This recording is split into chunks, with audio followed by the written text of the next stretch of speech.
Sanibonani, welcome back to any video. Ngiyabonga kakhulu for coming.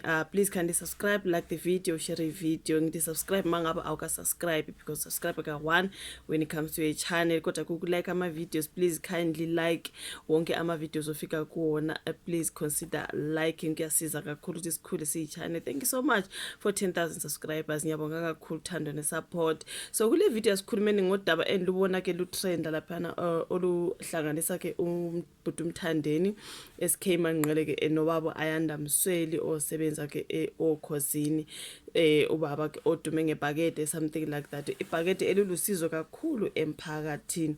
So lukhona udaba laphana, I think according to my research I saw ubaba Ayanda Msweli interviewer the legendary musician Babu 12 Namankentshane. So during that particular interview kusho ukuthi ikhona into ayibuzile about uBhuti uNgizwe noMthandeni babeke bayofika lapha. I think the question was babezokwenzani uNgizwe noMthandeni, something like that. So kusho ukuthi ke manje impendulo into engathi ayiphathanga kahle uMthandeni into ekhulunywe by the legendary u12 Namankentshane ephendula ke umbuzo obubuzwe ngobaba Ayanda Msweli. Kwasho ukuthi impendulo yakhe iyathi kumhlekisa ubaba Msweli. Angazi iphutha lika baba Ayanda Msweli mhlambe kube ukuhleka lapha mangabe ke iqhawe liphawula ubaba u12 Namankentshane umephawula waseyahleka ku Ayanda Msweli. Ngase ngibona abantu bekhuluma lapha bethi musu kuhleka ke Msweli ngoba lento isingaze idala umsindo. So kungaze kube nomsindo. I think lento ngiyibone 2 days 3 days back. Ayingangayinaka ngoba niyathanda nje ukuthi wonke lawo ma musicians yawo maskandi ntontoni ngibe lapho nje nami ngipatrola ngibona ukwenzekani, you know what I mean.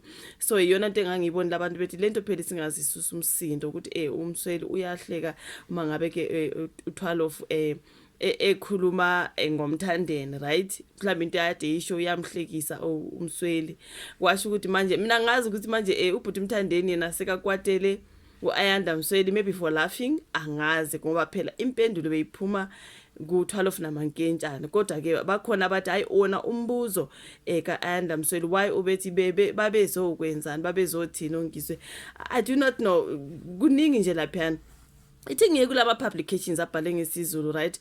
Bathi kuvela imbono eyahlukene lapha. This is Bayolindo SA. Uthi kuvela imbono eyahlukene kumabhinqa na kuma Red Nation ngenkulumo ebiphakathi kwaAyanda Msweli osakaza ezemgwaqo okhosini ngenkathi ekhuluma ke nobaba u12 Namankentshane ngenkathi ke u12 eveza ukuthi yena wayengeke abeke uMthandeni SK njengenkosi yomaskandi nje, wayezobeka uShino Mtekhala. Yona ke impendulo lapha ke kukhulumeke ulokungana u12 Namankentshane ethi wayezobeka uShwi noMtekhala njengenkosi yomaskandi, hayi uMthandeni. Wambiza something like ispikiri, into ekanjalo nje, wamfanisa nesipikiri like okay. So angazi uMthandeni uthe mhlambe leyo nto isingamphathanga kahle, ikhona ipost ezoyilahlela lana yaposta kuMthandeni ke le ethi rest in peace, wafaka isithombe sika baba Ayanda Msweli wathi rest in peace. Abantu bathi hawo uMthandeni kanti manje yini ke manje le osuyenza angeke ukwazi ukuposta umuntu ophilayo uthi rest in peace. So angazi bakhona abanye bathi mhlambe that ipage yakaMthandeni beyihackiwe bekungasuye upostile, kodwa ugxekiwe ngabantu abaningi for that rest in peace particular picture after mhlambe ke yonke lo msindo ka12 kweka interview ka12 nobaba Ayanda Msweli uMthandeni yangamphatha kahle. Angazi nami angikhambisani sibali nalo shit wale post. Uma uMthandeni kukhona kwaziyo ngale post ngizobona lapho ukuthi ikhanda lakhe lithathe ngempela ngomunye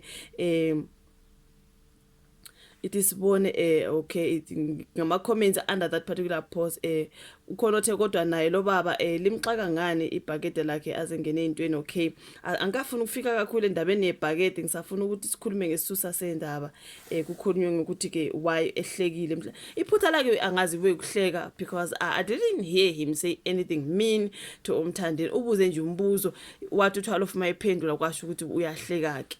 Bakhona bathi hayi mhlambe ke iphutha lakhe kube ukuthi ahleke, you know what I mean. Angazi sekukhona ke bathi hayi elivale indaba yebhakede ayivalwe, those who are against uMsweli those who are against uMthandeni bayamkhuza ukuthi ungalinge uhlala uthethisana nabantu abadala ngoba ngizoya entweni ayishilo ke uMthandeni lapha when it comes to ke ubaba uAyanda Msweli. We know ukuthi sezwa kuthiwa ke umuzi wakwachitheka into ekanjalo bafowethu, whatever happened there. So uMthandeni then used that against Baba Ayanda Msweli, which is so sad bafowethu, because I don't know why he chose to say that, but he did say it, which is just something to me. Ngizoya ngifunda asikhulume naye senye ipost lana ukhona othe ngithe uma ngibuka leya video ekababa u12 no Baba Ayanda Msweli, ngasho ngathi ngiyafisa ukuthi uSK angayithathi kabi lento, ngoba ubaba ukhozi usemdala. Into nje engibonile futhi ukuthi ubhuti Msweli akamazi uSK kahle, indlela ahleka ngayo uzozifaka ke kwenkulu enkalayitheka nezinkulumo angeke azithande, of which is already happening. Lo muntu ngathi beprofeta ngempela. uSK usekhulile, ake sethembe ukuthi ke uzoyiziba lento angayinaki, ngoba umntalapho usuzophelelwa ke iswayi njengoba ke engasawusebenzisi nje, something like that. Bakhona ade bathi mabebuka leya video bathi asethembe ukuthi uMthandeni angayithathi serious lento, kodwa ke uye waphela waposta rest in peace, which means yena uye wayithatha serious ke leya post emveni kokuthi leya video, I mean, which means uye wayithatha serious ngoba ke uye wathi rest in peace ku Ayanda Msweli. So munye asithi isimangaza abaningi ipost kaMthandeni SK Manxele babodwa ke abathi bamhekele ipage, abanye bathi ke weqiwe izinkampa zika Faru kwazise iweekend, mhlawumbe ukuthi he was under the influence of something angazi. This is a whole lot there. Ngifuna ukuthi ngizofunda lana bafowethu. Ukhona othe wena uyislima ke wena Ayanda Msweli yikho nomfazi wakho wakhetha ukulala nenye indoda, ukhona wakhetha nokulala nenye indoda, wena ukhona wayekubona ukuthi awusile lento edla imali ye donation. Kusho lapha uGaddafi Khumalo Shizi. Lento inhlamba kimi nabafowethu, like understand ukuthi why manje ezothethiswa ngodaba lomuzi wakhe into ekanjalo. So uzithintele ke uAyanda Msweli ngokuhleka uMthandeni ukuthi uzithintele uAyanda Msweli ngokuhleka uMthandeni ukuthi ubizwa ngesipikili futhi akabutholanga lobukhozi ayide obuchithele. uAyanda Msweli owaziwa ngebhakede kade eyovakashela u12 enye yezingqalabutho zikaMaskandi eyibheka ukuthi phila kanjani. Waseba ne-interview naye eyibuza ukuthi uMthandeni noNgizwe babezokwenzani la. u12 ubesephendula ukuthi babethi bazombona, kodwa wayebona nje ukuthi bacuthele ukuthi abeke uMthandeni abe inkosi. Waqhubeka wathi yena angeke abeke umuntu ongakwazi ukuyishayela isiginci oyisipikili nje, mina ngiyobeka uShino Mtekhala finish. Ubesehleka kakhulu Ayanda Msweli makuthiwa uMthandeni isipikili, ikhona la ukuthi ayiphutha lakhe libe lapho. So ilokhu nje ucasule abalandeli bakaMthandeni okubenze bagibela kuye ngezinhlamba bethi uthunyiwe. I think lo bebhalalana ngomlandeli kaMthandeni obethi uyislima wena Ayanda Msweli ikho nomfazi wakho wakushiya ntontona. I think akuyena uMthandeni but umlandeli. uMthandeni uposte wathi rest in peace, okusho ukuthi abantu bathi maybe he was hacked, angazi. I think ukumkhulumela lokhuyana but ke so lokuthiwa ucasula abalandeli baka SK akubenze bagibela kuye ngezinhlamba bethi uthunyiwe ungena izimpi zoMaskandi. Abanye babuza ukuthi ke le mali engaka seyiqoqile uyenzeni, ngoba ke sesithi isikhathi eyiqoqa kodwa awukho umnyakazo. Babodwa futhi abathi le mali uzondla ngayo yena wagcina kudala ukusiza ngaleli bhakede, nakhona lendlu owayeyakha kudala yaphela. Le mali engaka uyisaphi? uAyanda Msweli uyaziwe eSouth Africa yonke ukuthi indoda ezilungele esibe usizo kakhulu emndenini eminingi ngemali akayidonate kubantu, kodwa sebeyaqala abantu manje ukufusa amakhanda nje bathi alright kulokhu ya sasidonatela, bathi alright kulokhu ya sasidonatela indlu yesalukazi sayakha yaphela, kanti sesidonatela ini ke manje i2 years wonke sifaka ebhakedeni kodwa asimboni umuntu osizwayo. Kanti ke uyiqola yini weMsweli? Kungenzeka yini ukuthi uxhaphaza abantu ngoba nakho bakwethemba bebona ukuthi umuntu olungile ongenabo ubugebengu? So abalandeli bakaMthandeni babuze umbuzo ephusile impela edinga izimpendulo. So lo mfana ke uyilahle ngokuthuka umuntu omdala, umphakathi awusize. Kuthiwa uyafuneka ke lo bhuti obhalelana ukuthi ithi ngifunde le post kahle. Wena Khetlandini sesiyazi ukuthi umfazi wakho wamthola edliwa enye indoda embhedeni wakho, sichaka ndini nokudla imali ye donation imbungulu ndini ngathi ungafa. I think ulo Gaddafi Khumalo Shizi, I think those are Mthandeni followers.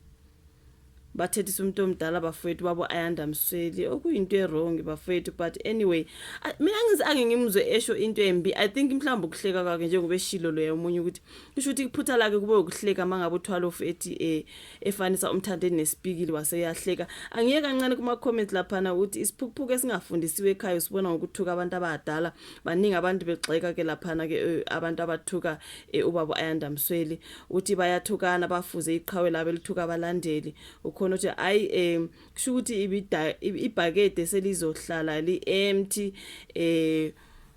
ithi ngibone le comment nje noma ingathi yinde uthi yazi umuntu obangwa izidalwa umbuzi vele usangene nje nakhona obangwa izidalwa zakho yo manini nasenange hayi guys I think nento ayibhalile mina ngingikwazi ukuyifunda but ithi ngimdlule abantu abahlulwe izindaba zabo mase behamba benika indaba zabantu kuma socials udaba lokaba Ayanda Msweli lonkosikazi wakhe like honestly manje sengathuka ngakho Nkosi yami which is so sad ngoba naye wayengazicelelanga ukuthi akwenzeke lokho mangabe kwenzeka. I think I heard the story about his wife but uyazicelela yini ukuthi umuntu akakujolele bafowethu ayicha ngeke.